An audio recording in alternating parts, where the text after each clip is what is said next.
Welcome, one and all, to episode 45 of the NFL Draft Breakdown Podcast. I'm your host, Seth Cox. With me tonight, my co host, Justin Higdon. And Justin, we made it through week one officially of college football. It is a Wednesday night, so by the time this is posted tomorrow, we'll be at game one of the NFL season.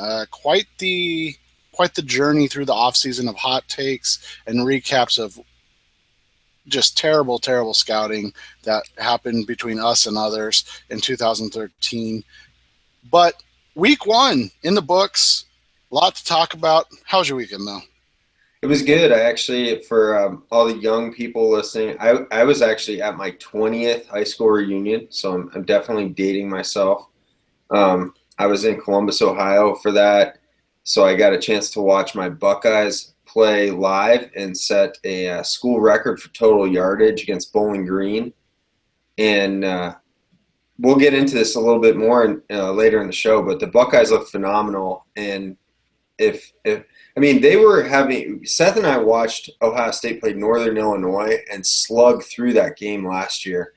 This year, Ohio State playing a MAC team beats them by 67 points. So I think that is noteworthy, and I think we have a couple other noteworthy games like Alabama crushing USC, Wisconsin upending LSU. So it was an exciting weekend, and we'll get into this later, but not a very good follow-up this week. No, it wasn't, and we'll get into that though. To kick off the show tonight, though, we got to get into what we get into all the time, quarterbacks, and how it drives the draft and it drives the draft conversation. And this week, it starts with the good. And we'll start with the guy that you and I have kind of said is our QB1, and that's Deshaun Watson. Box score scouting-wise, maybe not the best performance, but he made some really clutch throws down the stretch. And a conversation we had a little bit, he didn't necessarily get a ton of help from his receivers. Yeah, I thought Auburn did a really good job pressuring Watson early, and so he looked off. His placement wasn't that good. He was late on some of his throws, and I think that Auburn's pressure was really affecting him, right? Then I don't think that Deshaun Watson was getting a ton of help from his receivers. And this includes Mike Williams, who we'll talk about later in the show.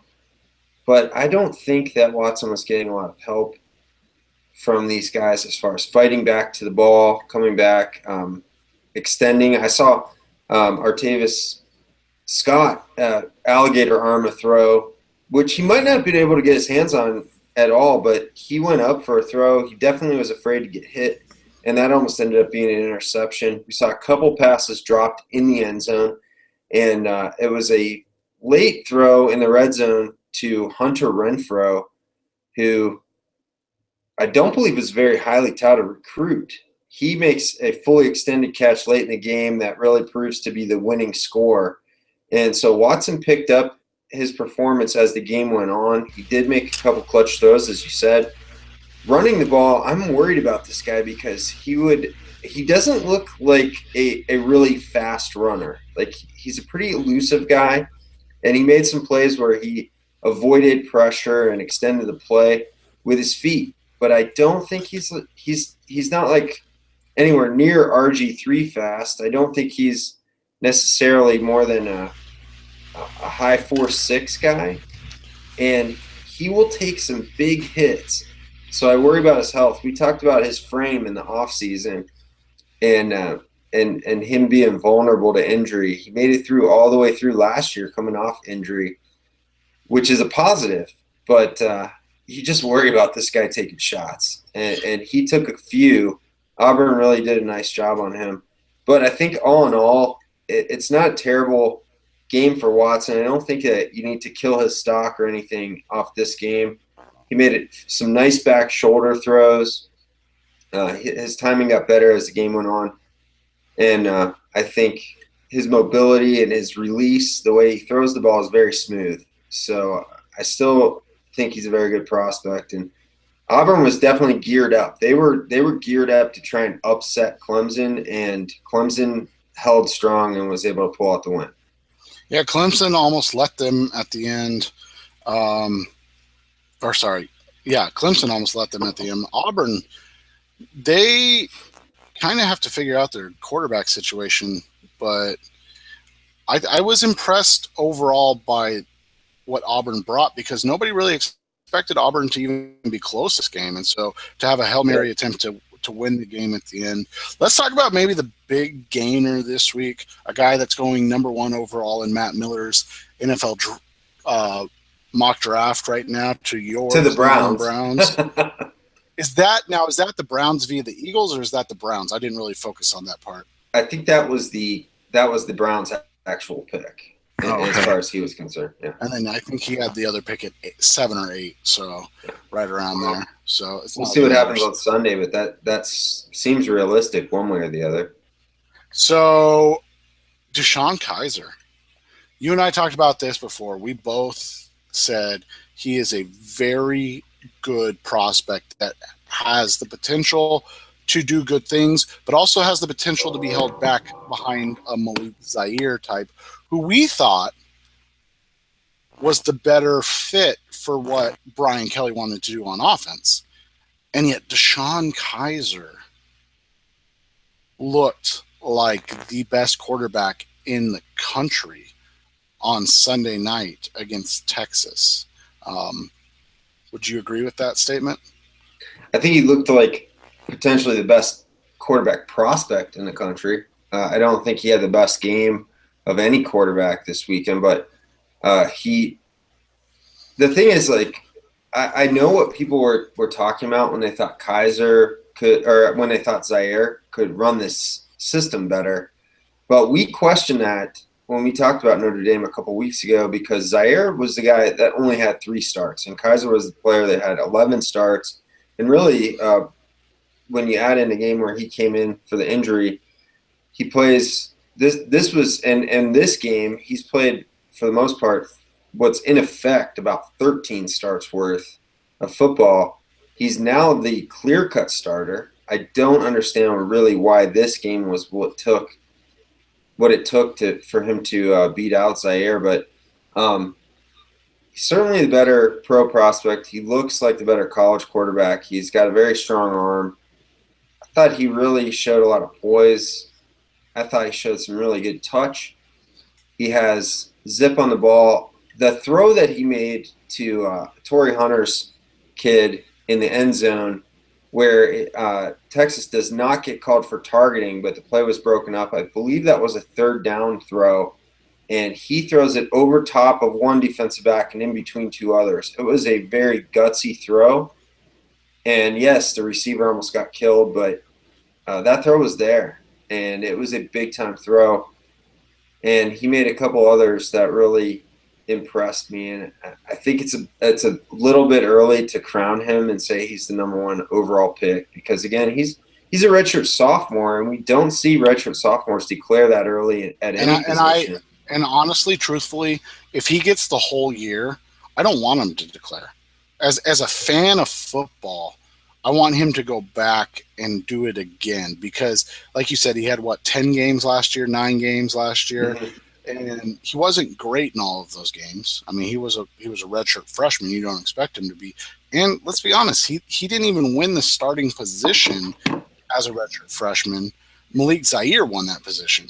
So now, as a redshirt sophomore, only maybe, I mean, will he even get to that 20-game mark? Yeah, he'll be at about 22, 23 if he starts every game this year. Right. So you'd like to see him to get to 30 before he declares and comes out. But and we talked about this before. The Bill Parcells benchmark was 23 wins, not 23 starts. But if he did start 11 games last year. So if he starts every game the rest, he's not the official starter this past weekend. But if he starts every game the rest of the way, then we figure that Notre Dame plays 13 games. So say he starts 12 games the rest of the way, he ends up with 23 starts. Obviously, he's not going to have 23 wins. We know 23 starts got Carson Wentz drafted number 2 overall.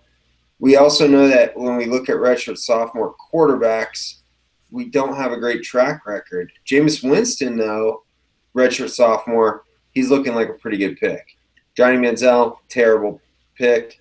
Todd Marinovich, terrible pick. I think Tommy Maddox was a redshirt sophomore. He ended up having to go through the XFL to get back into the league.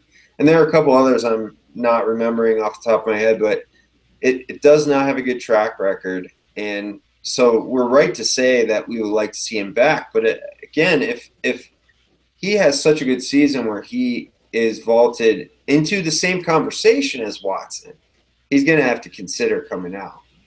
Right, and I agree with you there. I just, from a personal perspective, I would prefer to see kids, especially quarterbacks, continue to grow and develop that talent.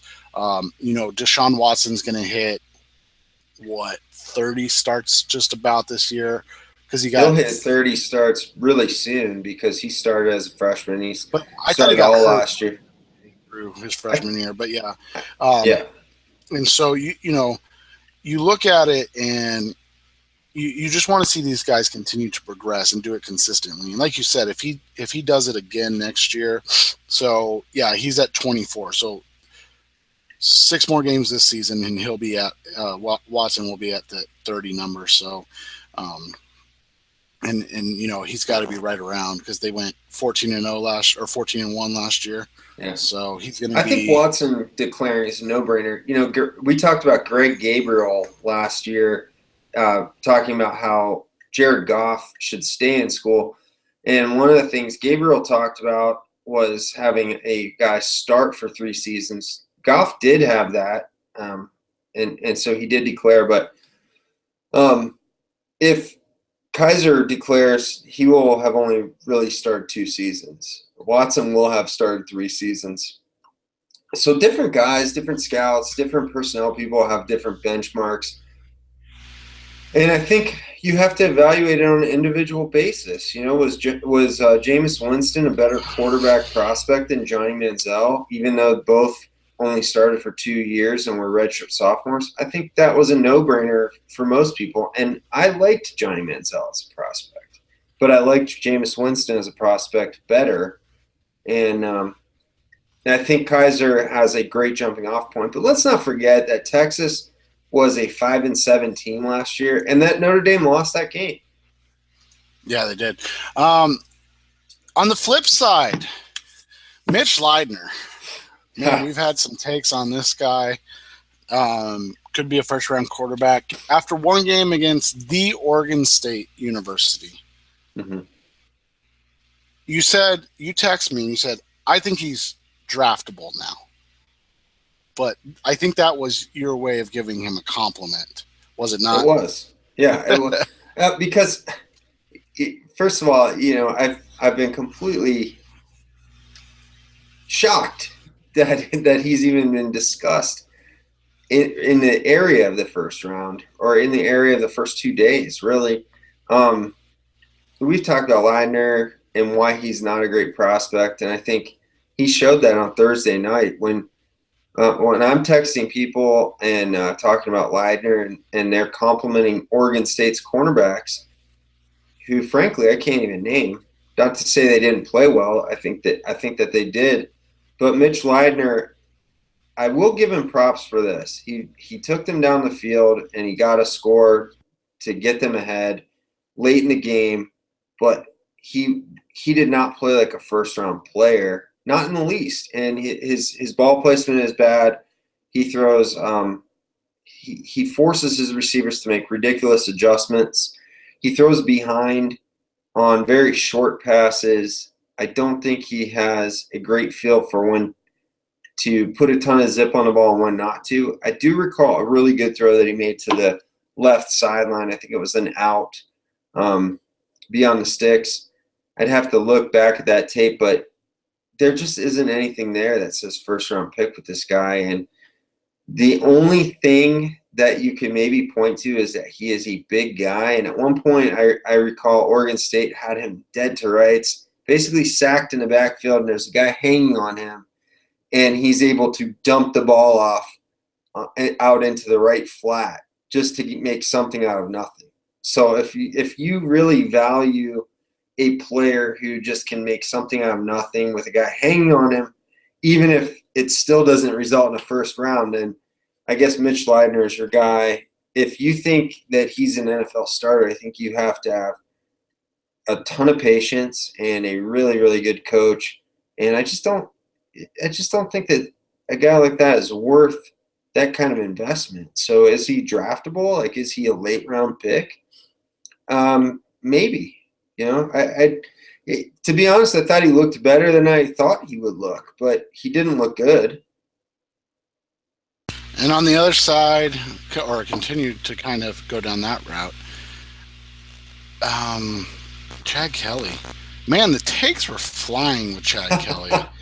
During the game, we had wild swings of first overall pick to undrafted free agent. You and I have been on this guy is a kind of a late round undrafted type. Mm-hmm. He's a, quote unquote gunslinger, which means he just makes terrible decisions a lot of the time.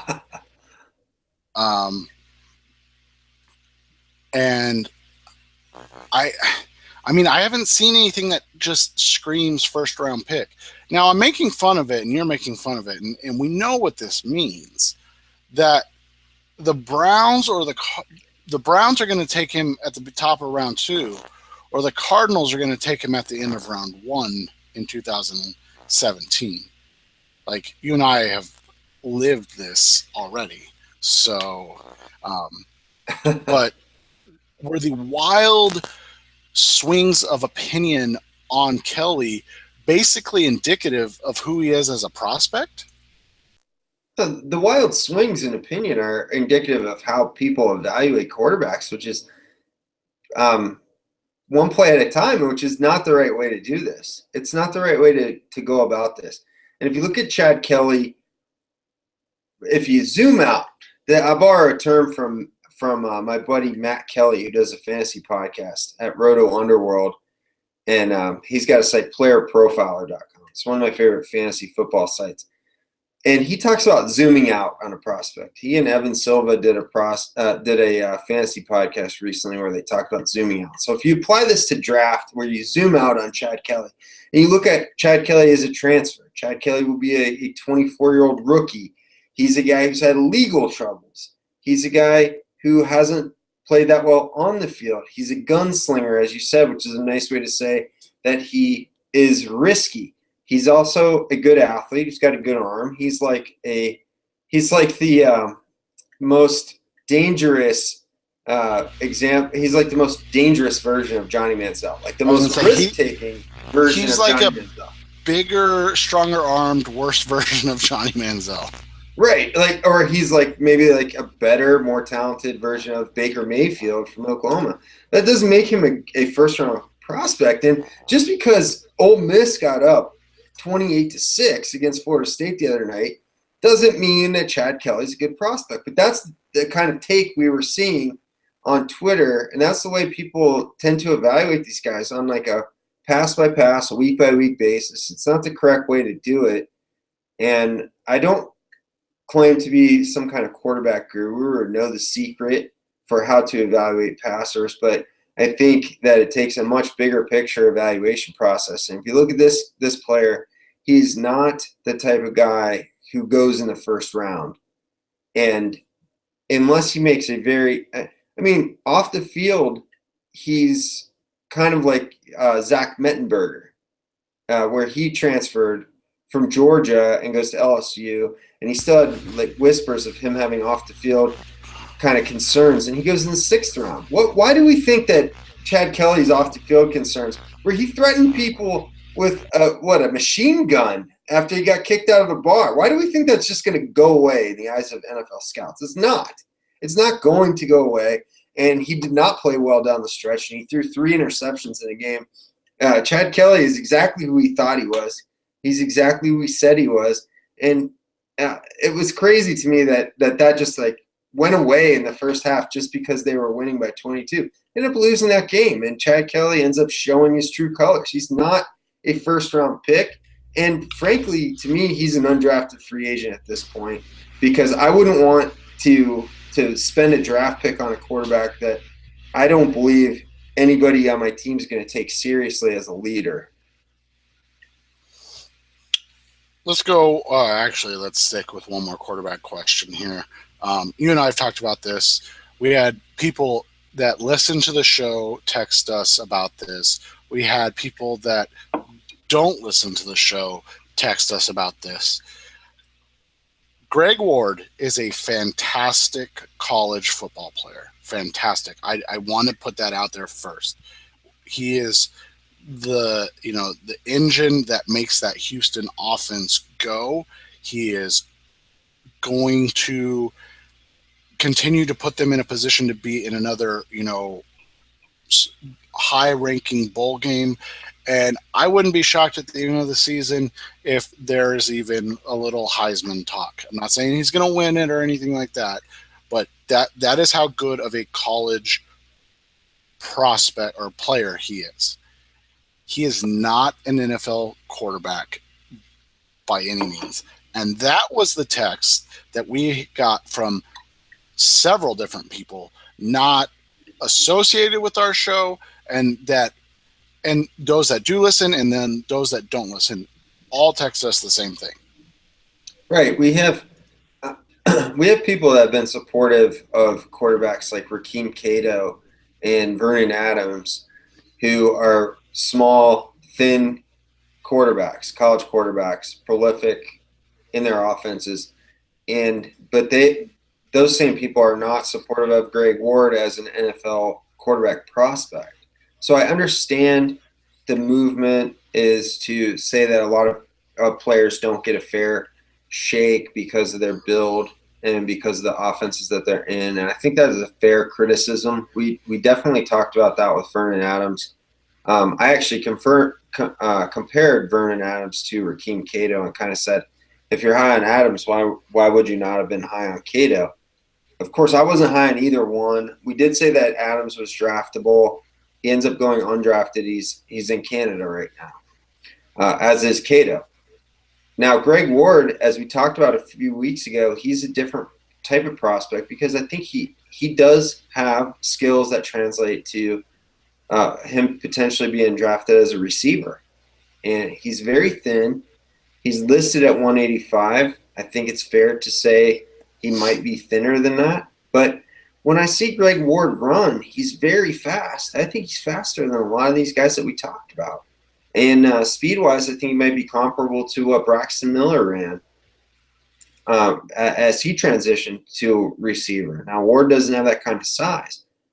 But if you're looking at Ward as a quarterback, I think you're just doing yourself a disservice.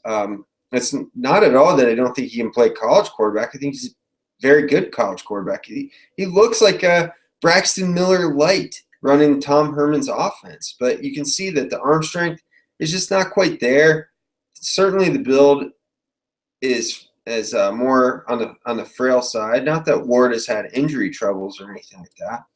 I don't think he's a running back like Denard Robinson. I don't think he can pack on that kind of weight. But I feel like we're pretty fair about this kind of thing on this show, about mobile quarterbacks, about who gets a shot and who doesn't, and being realistic about this. I think we are very realistic, and I think if you're gonna pound the table and say that Greg Ward is a quarterback prospect, I think you're just gonna come out on the losing end. I think you're just gonna kind of waste time. So look at Greg Ward's skills, look at his elusiveness and his running ability in the open field. And how prolific he is as a quarterback is going to gain attention because people are going to look at him and they're going to say, this guy's such a fantastic college quarterback. We've got to find a way to get him into the NFL. That's a good thing.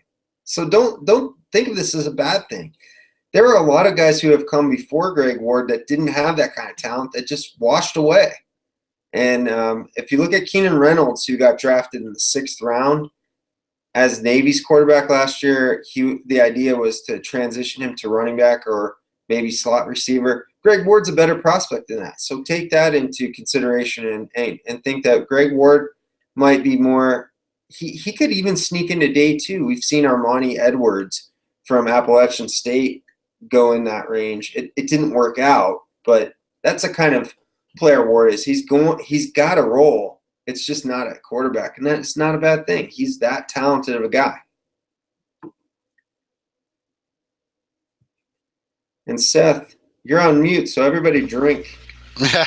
And we want to make sure everybody understands that we don't think he's untalented or not an NFL prospect.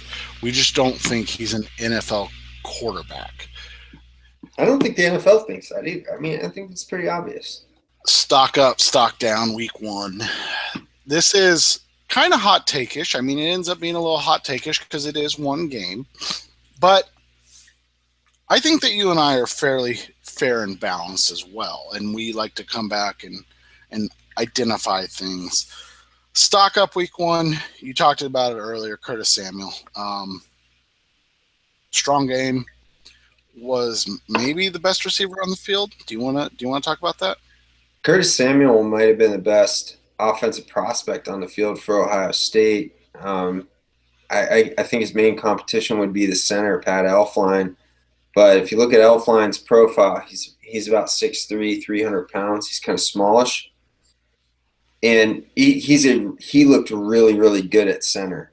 Yeah, I was very impressed. It's against Bowling Green, but you want to see a guy dominate, and he dominated. So now on to the next test. As far as Samuel, I don't think we really knew what to expect because he played running back 2 years ago. He played receiver last year. And now he's moved into that hybrid role, which is kind of the Percy Harvin role that Urban Meyer had when he was at Florida. And Braxton Miller was doing this last year, Jalen Marshall the year before. Curtis Samuel looked better than either one of those guys by a great deal. Curtis Samuel was natural catching the ball. He looked natural as a receiver. I saw a little bit of wasted movement in his routes, a la Braxton Miller, but I think he's going to work through that more quickly because he has more experience. And Samuel also looks really good running the ball out of the backfield. He carried the ball as a wildcat, which I don't love. That's not really useful to me as an evaluator, but what was useful to me was Samuel lining up outside in the slot and as a running back. I think his future is probably as a receiver who gets some carries out of the backfield or maybe on jet sweeps and things like that. But Samuel has legitimate 4.4 speed, if not faster. We saw that he took a slant 79 yards, pulled away from everybody. Nobody was close. He had 3 touchdowns in the game. He had over 260 yards from scrimmage, I think 177 receiving, averaging almost 20 yards a catch. And then he had over 80 rushing the ball where he was averaging over 6 yards a carry. Curtis Samuel is a player that we talked about as kind of an out-of-the-blue junior that might declare. If he continues even close to what he did last Saturday, he is no doubt declaring. We saw Jalen Marshall declare as a redshirt sophomore last year with never having a game that approached what Curtis Samuel did last weekend. DeMarcus Walker, maybe the single best game from a defensive prospect in, I mean, how many years would you say? That was an impressive game against who did they play? Oh, Ole Miss. Ole Miss. I know who they played. I kept wanting to say Auburn. I'm like, no, it's not Auburn. Ole Miss. How could he have sacked the amazing Chad Kelly 5 times? Yeah, so 4.5 sacks, 5 tackles. He had, he's coming off 9 sacks and he's halfway there after one game. Is this an instance where now you put this game as an outlier until you see maybe a 2-sack game and then you kind of put those in together? I don't think it's an outlier with him. I mean, he actually had double-digit sacks last year, and he was the first Florida State player to do that since 2012. I think we mentioned that when we did our ACC preview. And So Walker to me is kind of similar to Jonathan Allen from Alabama in that they are not what you would call or what draftniks would consider like a true edge, right? These guys are big body guys, 280, 290 pounds. So when we talked about Walker in our ACC preview, I mentioned that he's build-wise, he's similar to Mario Edwards, and I don't think he's as good of an athlete as Edwards was, but what he showed tenacious, just dogged determination getting after the quarterback the other night. So he had some coverage sacks. Every sack wasn't just a clean, straight shot right at the quarterback. So this 4.5 sacks reminds me of Nate Orchard a couple years ago, in that Orchard was an effort player, and he had a big 4-sack game early in that season that kind of put him on everybody's radar. So Walker, when we talked to Justice last week, he was dogging Florida State players. So this was kind of fun. And he took some heat on Twitter for that. But Walker... That's what Justice gets. That's why he couldn't come back on today. He's licking his wounds from his hot takes from those Florida State prospects. And the thing is, like, if Justice is talking about in terms of force players, I mean, we already know that DeMarcus Walker is not going to fit that criteria because he's just not that kind of athlete. But when we saw a player like Dodd from Clemson, who was a one-year wonder, and he still goes in the top 35, there's no reason to think, and Edwards before that, the year before that, he goes in the top 35, 36. There's no reason to think that Walker, if he continues down this road, and he's already got one double-digit sack season, he's halfway to another. There's no reason to think he won't be a top 40 pick, even if we don't love his athletic profile, because he is a big man who can stay after it and make plays. There is something to be said about that. It's not always pretty, and it's not always as valuable as we on Twitter think, but definitely NFL teams have roles for those guys, and they value them. And they value them more highly typically than draft Twitter. So get ready for DeMarcus Walker to be picked apart because he doesn't have an explosive first step or whatever. He's probably going to go higher than we think. That's my first impression based off of last year and this first game. Down and stock down, and somebody we've talked about before. And, you know, your concern with Jalen Hurd has always been his yards per carry. Nothing more. Not how he runs, not anything outside of that. His yards per carry in this game were 3.9. And this was against Appalachian State. Again, you were right about Appalachian State. I was wrong. But what do we account this to? This 3.9 yards per carry, this 29 carry, 28 carry, 129 yard game. How do you chalk that up? And as a draft person, what do you grade a game like this as?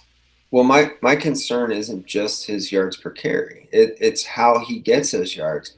So if you look at Jalen Hurd, he is a tall runner. And if we compare him to Derrick Henry, who I really liked, everybody knows that.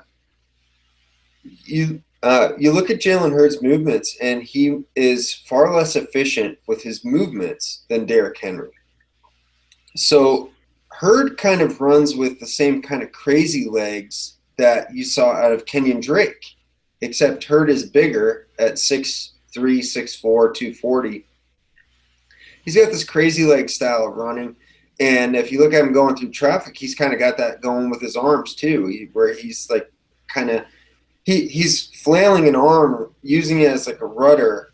What you would see, it's as if he's using his arm as the rudder to steer his ship, and it's just he looks very awkward as a runner, and he does not show the speed as a running back that he shows on these treadmill videos that he posts and that people like to point to talk about his speed.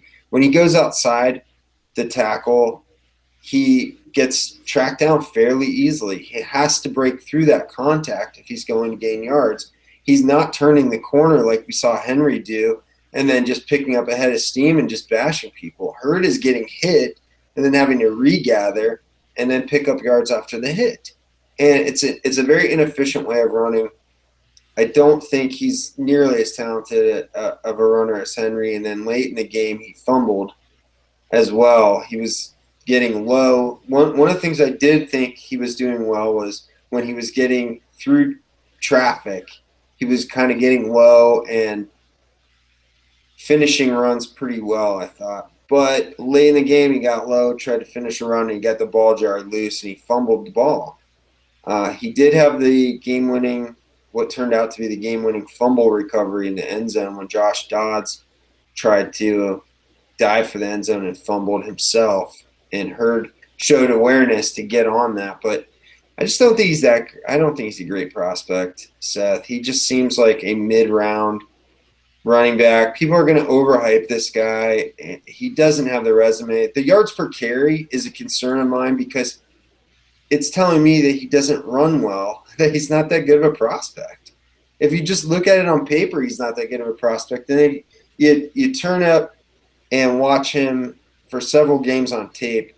If you're at Tennessee and you have a mobile quarterback and you can't gash Appalachian State, which is a good Sun Belt team, but it's a Sun Belt team. Yeah. Come on. I mean, let's be real about this. We have to be honest about these guys. Just because I like to look at recruiting and stars and how guys were recruited and their profiles, but let's be honest about this. He is not cracking 5 yards per carry, and this is going on year 3. Another guy that had a bad week, just a bad week, Zach Banner, a guy you haven't been extremely high on. Now, this isn't an I told you so type thing from you and I, but this is a concern, is it not? Well, Banner's a concern because he's an older prospect and he's a tall lineman. We talked about how tall linemen are good tall linemen are pretty rare because they have leverage issues. And so Banner's going to be a guy who turns 23 at the end of this year. And there's a vine going around where Banner tries to block, and I think he doesn't get hands on anybody. He just throws a headbutt. It's just so awkward. Alabama had their way with USC in every way. Offense, defense, pass rush.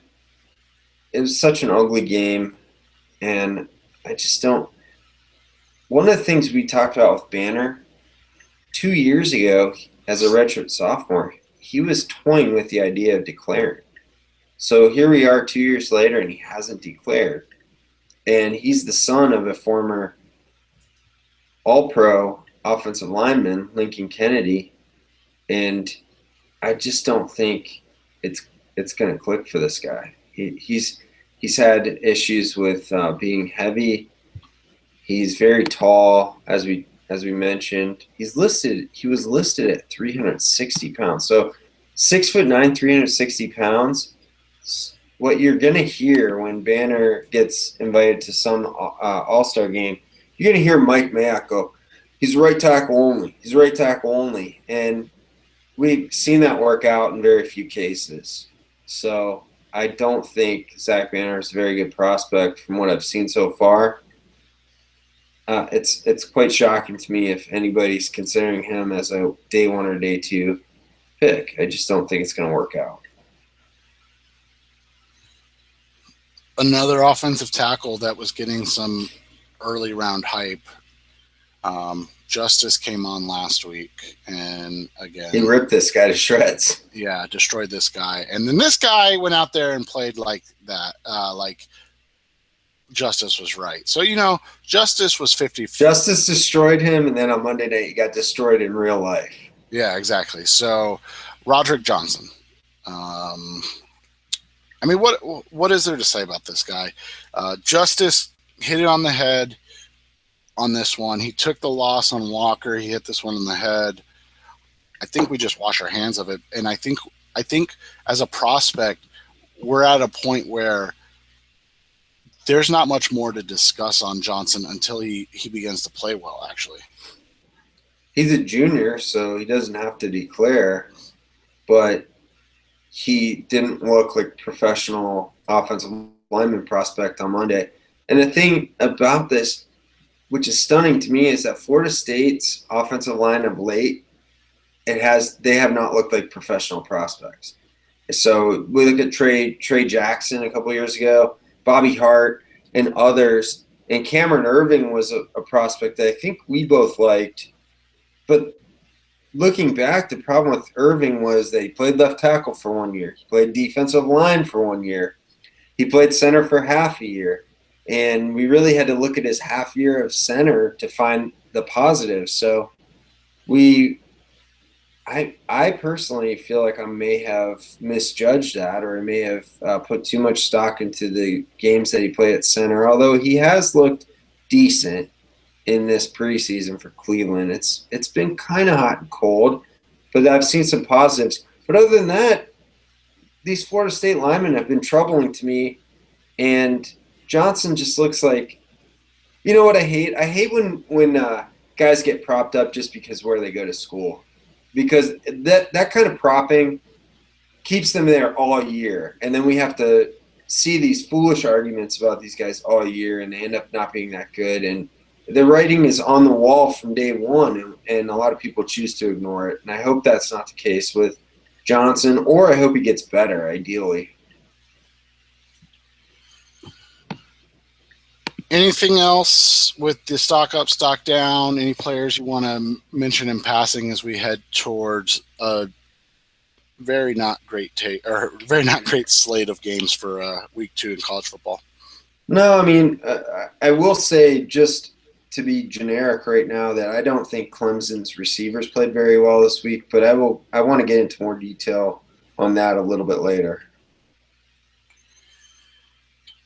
This weekend, again, not great, but we have some interesting games. We have no Thursday night game, obviously, because the NFL kickoff. So enjoy some NFL football tomorrow night.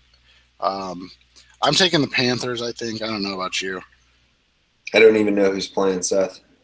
Panthers and Broncos. Super Bowl rematch. Trevor Siemian is starting for the Broncos, so I will take the Panthers. Friday, we have Maryland at Florida International and Louisville at Syracuse. That's a hard pass. Arkansas at TCU is an interesting game because of how bad TCU played. But prospect-wise, there's not much in this game. Well, TCU's got Kenny Hill, who is the transfer from Texas A&M. He took over after Johnny Manziel, and Kenny Hill is the son of former Major League Baseball player and pitcher Kenny Hill, who pitched for the Expos and I think the Indians and the Texas Rangers. So he put up some numbers last week. TCU also has a transfer running back, Derek Green from Michigan. I honestly don't know if he played last weekend because I didn't look too deep into TCU's game. Arkansas's got some guys. I picked this game as one to look at because we have an SEC team against a Big 12 team. These are teams that have both been in the top 25 the last few years, but can they really get back to prominence? I think that both teams, this is a big game for both teams because you've got to get those style points, get back into the eyes of the pollsters and really come back into prominence. But I just, I don't think either one of these two teams played anybody the first week. Michigan, we're still not going to get a good idea of what they are as a team. But, man, did they look good against Hawaii. Missouri, I know you didn't mark this down to talk about, but I did you get to watch them at all? Because again, our buddy Matt Miller had one of their defensive linemen going in the first round, and I I honestly don't remember seeing a defensive lineman for them that stood out to me this year.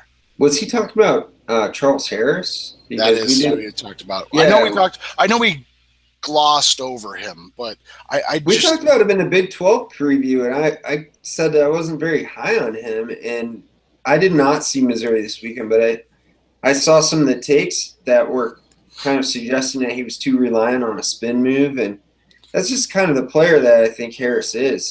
He's an effort guy who is going to try and take the moves that he has and make something out of nothing, which is not to say that I think he's a bad player. I just don't think he's that good of a prospect. And he wasn't a highly recruited guy.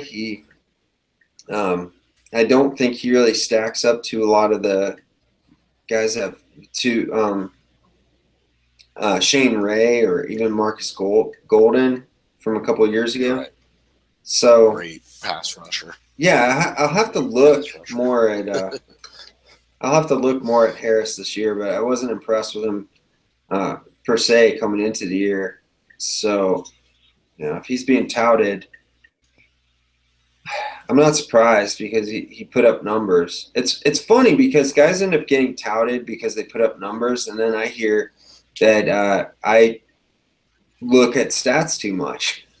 But the reality is I look at stats to see who to look at, and then I go and look and see if those stats really were what they were. And with Harris, I came away thinking coming into the year that wasn't the case, that his stats were not indicative of a player who was worthy of a high tout.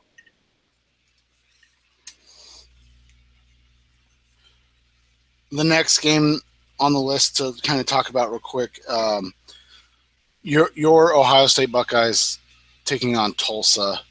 Is this just another kind of warm up for these Buckeye prospects to pad their stats a little bit?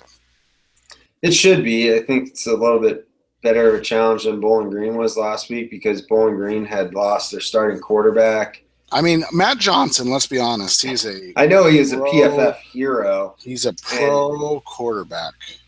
Yeah, I'm sure he'll turn up in the Pro Bowl eventually down the line. But Bowling Green was a pretty high caliber MAC team last year, and they lost Johnson, and they lost Roger Lewis, and their running back Green. So they had to reload, and we know that those MAC teams don't reload all that quickly. Tulsa has a veteran quarterback in Dane Evans. I think that offers a little bit more of a challenge to Ohio State. Ohio State should still roll. I was so impressed with Ohio State, again, just dominating against an opponent that last year they might have been toying around with because they just didn't look prepared.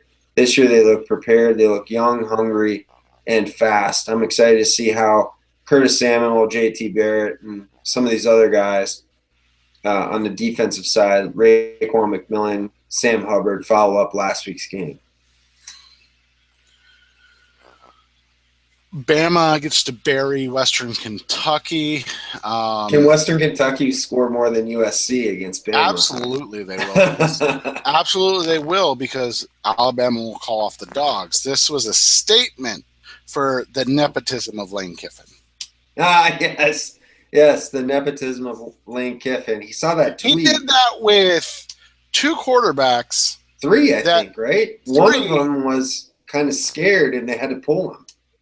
Yeah, so, again, say what you want about Lane Kiffin, the person. I'm fine with that. But let's make sure we separate it from Lane Kiffin, the offensive coordinator, who has been very successful. Yeah, Western Kentucky lost Brandon Doughty, who was their quarterback for like 7 years.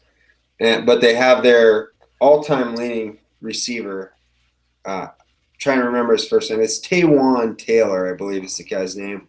And he had 5 catches for over 160 yards last week. Their quarterback, Mike White, who I believe is a redshirt junior. He threw for over 500 yards, which I think was the high in the FBS last week. So Western Kentucky can put up stats. We talked about them in our Group of 5 preview, where they are a team that just has a prolific offense. Can they score more than 6? Absolutely. Can Taywan Taylor have more catches than Juju Smith-Schuster, who had one measly catch against Alabama's secondary as they bracketed him off and just shut him down? Can Anthony Wales have more than 7 carries for 2 yards, which is what Alabama held Justin Davis to last weekend? So I think this game is just noteworthy because of how much Alabama dominated USC in prime time. And it's weird that you might think Western Kentucky might be a stiffer test than what Alabama faced, or at least have a better showing. We get the Cyhawk game, or the game for the Cyhawk Trophy, and Kirk Ferentz just signed, I believe, a lifetime contract with Iowa. I think it was his 3rd lifetime contract. Exactly. So we're obviously joking, semi-joking. How many actual NFL prospects are going to be in this game, though? So I want to talk to my friends at Fanspeak who do the mock drafts, and they have the mock draft simulator that goes on throughout the year. And I want to ask them to please take Desmond King out of their top 10 of the first round, because he's not a top 10 NFL prospect. He's a very good college defensive back, and we talked about him. He's a Thorpe Award winner, defending Thorpe Award winner. He's a senior, probably about 5'10", 5'11", 200 pounds. He's a good return man, but he is not a top 10 NFL draft prospect. But he is a very good player. He is going up against Iowa State, and I imagine he's going to face their receiver, Lazard, who is a big-bodied receiver and probably their best draft prospect.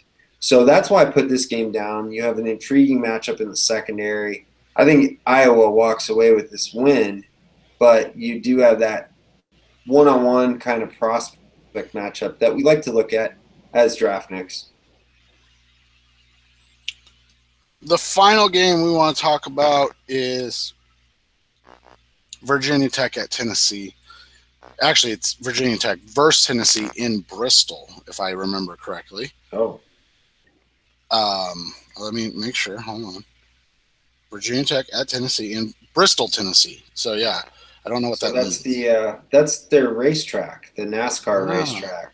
Right. So that gives them some extra seating accommodations, because I'm sure, I'm sure that a ticket to see the Hokies and some Volunteers was just there was just too much for them to hold it in Nashville. So, let's see if Jalen Hurd can break 4 yards a carry. Virginia Tech, I don't really know. I know Virginia Tech has a receiver that I like in Ford, Isaiah Ford, I think is the guy's name. He's a junior, and he was very prolific last year. And to put up big numbers as a receiver in a passing offense that's not great, like Virginia Tech's, I think that's something worthy of note. And then Bucky Hodges is the tight end for Virginia Tech, who is, some people consider the top tight end in the upcoming class. I know we talked about O.J. Howard being the top tight end in the class, but Bucky Hodges is a contender. I think that Tennessee could have their work cut out for them. Virginia Tech's always a tough team, and they always gear up for these games where people, where they're going up against a favorite, and they did that last year against Ohio State in the first half, and then Ohio State pulled away. So let's see what Tennessee does, because Tennessee, quite frankly, looked kind of weak. I saw some predictions where Tennessee was going to win 12 games and maybe lose to Alabama, or maybe even upset Alabama. And then we saw them kind of struggle against Appalachian State. So can Tennessee? I mean, I think Tennessee's right for the upset. I just think they have a lot of guys that I can't trust, including their quarterback Dobbs and including Hurd. So I look at their offense. I can't trust them. I do like some guys on their defense. Their linebacker, Reeves Maben, and their cornerback, Cameron Sutton. Those are guys that I really like. Barnett is their pass rusher is a guy that I'm not sure what to think about. But I think Virginia Tech is just kind of a wild card. Nobody really knows what they bring. I didn't watch them last week, so if anybody has a better take on them, please, you can email Seth and tell him that we're stupid. Yeah, you can always email me. Go ahead, get at me on Twitter, Facebook. Whatever. I mean, you're not going to hurt my feelings. So, and anybody that I wanted to say this, anybody that wants to email the show per se, my email is in my bio on Twitter at AFC, the number 2 NFC. Feel free to email us, tweet us anytime that you have takes to tell us that we are stupid or to tell us that we're right on the money, because honestly, we're usually right on the money. But if you want to tell us that we're stupid and then we can read that as a hot take later, that's acceptable too. Exactly. I will warn you, though, if you don't do a good job, we will call you out. So, like, if you come at us, it's not a big deal. But also, if you catch us and we did a bad job, we'll read that too. Obviously, yeah. We went over our 2013 big boards. We are not afraid. Marquise Mingo went to New England, so I think we are still sitting pretty. We couldn't get this All back. we need is Geno Smith to. I was hoping Geno Smith would start for Minnesota this year, so that we could really do a reversal and give an "I told you so" for the 2013 class. Exactly, we would have been on it then.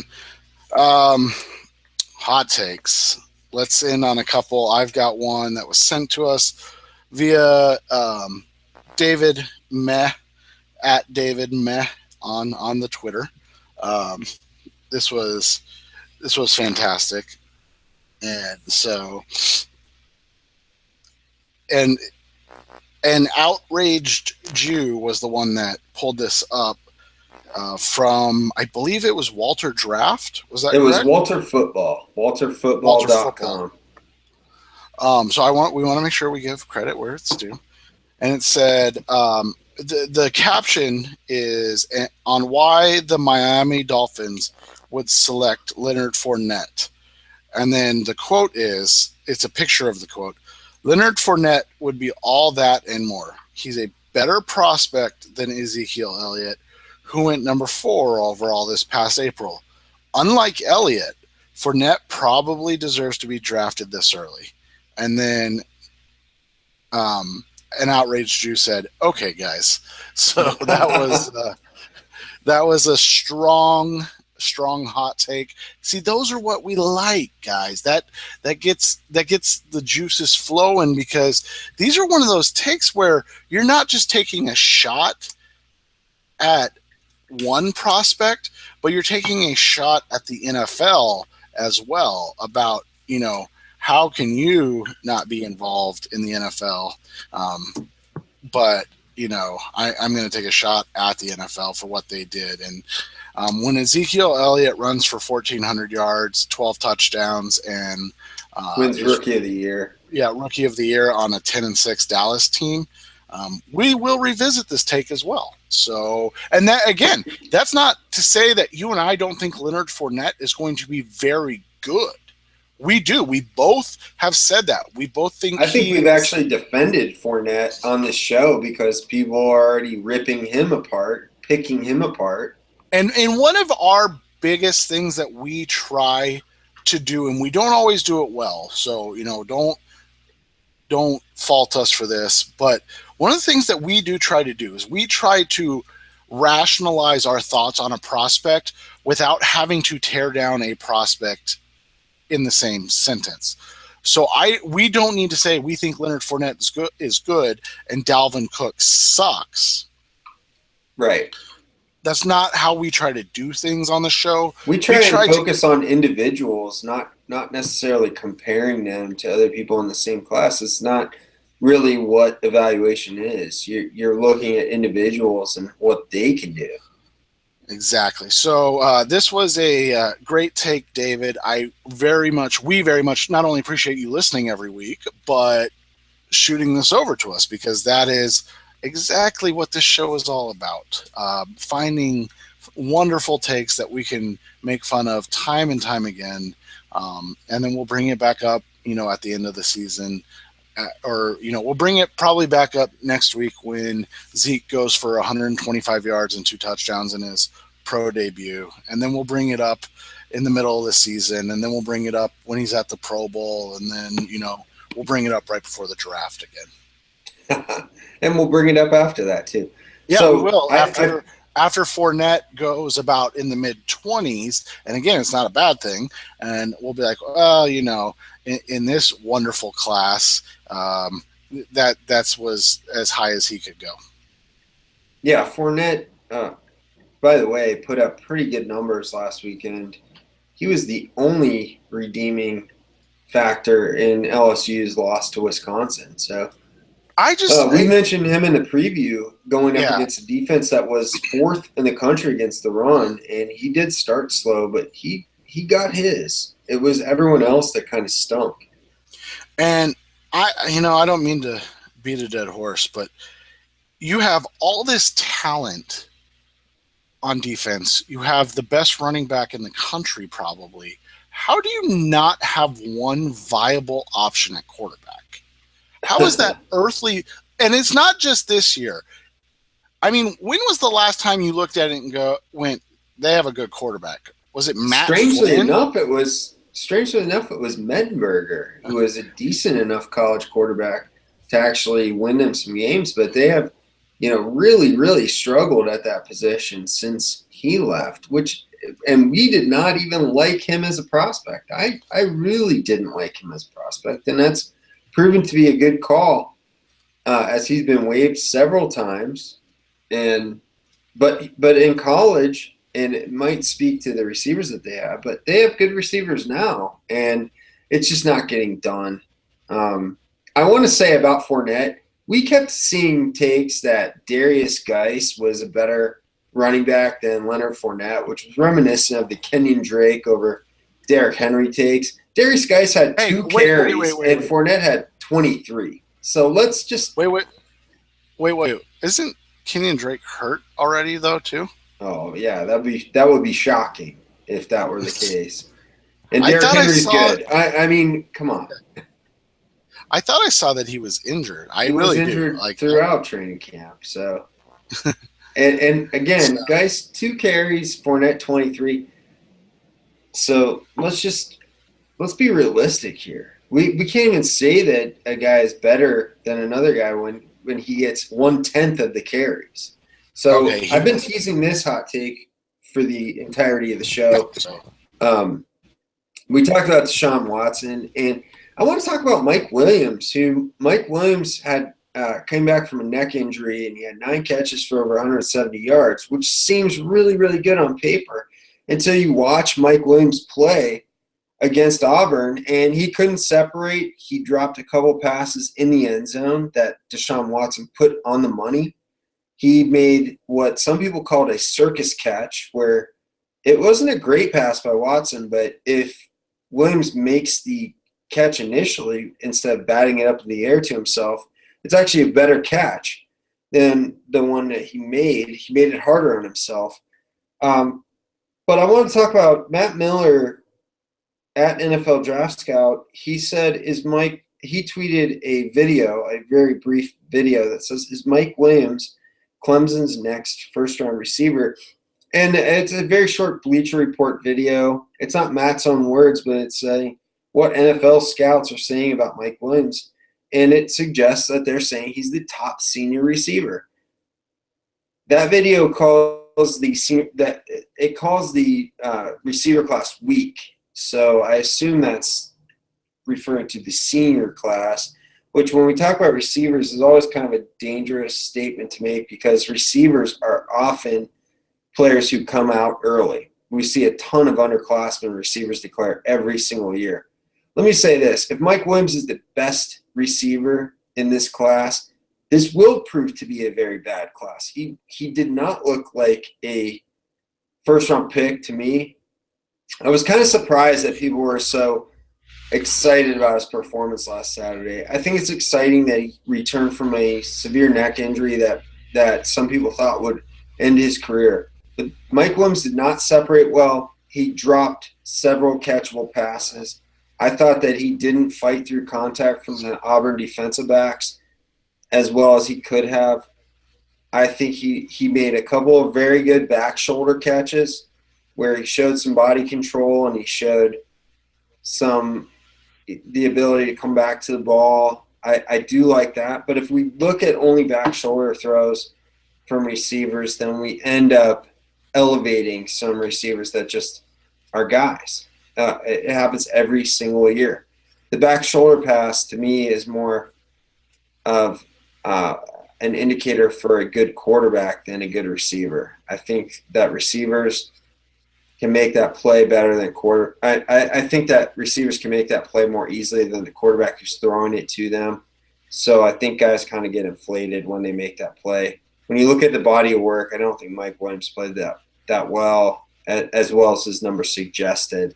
So he could have been in my stock down, quite frankly, because he had a very quiet 9 for 173. He also had a fumble too. So I was kind of surprised that at the accolades being thrown at Mike Williams. It is again a testament to him that he's still playing at all. But I don't want him to be the number one receiver in this draft. I feel like that will be disappointing if that ends up being the case. Any more hot takes from you? I did want to touch on one more hot take, and it's not an NFL. It's not even really hot take. It just speaks to the obsession that people have with working early, going to work early or staying late. And this take is about Carson Wentz. It's a tweet from @Miles MYLES NFL. And it's a quote from Doug Peterson, the head coach of the Philadelphia Eagles. And it says, "I walked into the building at 5:45 a.m. and Carson is already in the film room." Now, we hate to compare everyday workaday jobs to NFL players, but in my experience, people who stay late or come in early or work these super long hours are often the most inefficient people that you can imagine. And in Carson Wentz's case, I would be more impressed if a quarterback was there early or late and he was working with young receivers on routes. In Philly's case, they've got Nelson Aguilar and Dorial Green-Beckham who have kind of struggled early in their careers. And if Carson was out there directing these guys and kind of working on them on things that they're not very proficient at this point, running better routes and getting open, that would be more impressive to me because he would be kind of coaching up these guys who need coached up. If he's in there studying film about how not to get sacked, how not to hold the ball, and honestly, I don't have any more context for this than what I just read to you guys, but I just think there's this overrating every year of guys who just put in these long hours. Just because you put in long hours at something does not mean that you're good. It does not mean that you're proficient. Frankly, it might mean the opposite of that. It just depends on the context. And there's this obsession with players in the NFL that put in all this extra time, and it doesn't always translate to anything. Just because you put in extra time does not mean that you are some kind of stud prospect. It might just mean that you're not picking things up as quickly as you should be. So we'll see on Sunday. On Sunday, Carson Wentz is going to start. And to Carson Wentz's credit, I've dogged him a lot. And it's, you guys know, I don't think he's a great prospect. But at least Carson Wentz is starting, and he's not third string like Jared Goff, who we also did not think was a good prospect. Speak for yourself. Carson Wentz. Well, you thought Carson Wentz was good. That's right. And I'm on the right track already. Well, you will have bragging rights for years if that turns out right. But as far as Goff was concerned, we got ripped to shreds for saying that Goff wasn't a first-round prospect. And here he is behind Sean Mannion. That's borderline inexcusable. And it was funny last night on the Cardinals podcast that I do. I was trying to say Sean Mannion, and I kept saying Mike Glennon because they're both tall, terrible quarterbacks. So I think Mike Glennon was better. I kept calling him Sean Glennon. I'm like, yeah. So Jeff Fisher says, like, kind of basically says, Goff is behind Mannion this week, but next week he'll be ahead of Mannion. Excuse me? Why? Why is he behind Mannion now then? What a clown show. It's despicable. This player went first overall, and he is third string. If this was the Cleveland Browns, this would be the story all over Twitter. It would be LOL Browns left and right. And because it's LA Rams, and for some reason, I guess Jeff Fisher gives access to people, it's embarrassing. It's kind of embarrassing that the media is not giving this its due. The first overall player is third string behind Case Keenum and Sean Mannion. That's embarrassing, Seth. That's that's not the best. So, man, Jared Goff, those were the days when we had those takes to ride on every episode. But that's it for tonight. We appreciate you listening. We'll be back next week talking more college football. Hopefully we have some better matchups. Yeah, I haven't even looked at week. We talked about Ohio State and Tulsa. That's right. Well, I mean, we do have Ohio State and Oklahoma coming up around the bend. So, but that doesn't even matter anymore. I guess it does, because if Oklahoma wins, they're back in national championship talk. But not. But they have to win. I mean, they have to win, and they won't. Anyway, that's for another show. Exactly. So we'll be back next week. Check us out on iTunes. Check us out on SoundCloud. We post up at draftbreakdown.com and revengeofthebirds.com. And we'll be back next week. We might get the gang together again. We'll see. We actually didn't even ask Justice this week because it was a terrible slate of games. So there was no reason to bring him on to dog him and clown him for his 50-50 game with that Florida State game. So, but we'll be back next week. Thanks for listening as always, and have a good night, everybody.